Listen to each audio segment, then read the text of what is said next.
hinatid yung ano, yung bike nung sa kapatid nung ano, yung asawa niya. Oo. Doon yun sa sa Kukos. Yung kasing ano, yung pamilya kasi ng asawa niya, yun yung caretaker ng ano, Kukos. Yung kapatid doon may bike na iwan sa Montserrat. Hinatid namin, ako nag-bike. Tapos si Ate Charmaine nakamotor. Tapos pauwi, ang kasako natin Charmaine, puta, hingal ako dito eh. Ang tagal kong walang bike eh. Gago. Tangin na ginagawa nga.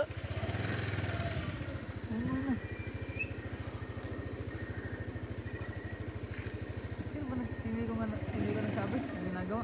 Oo, hindi ko alam eh. Ngayon lang ako nakapano dito eh.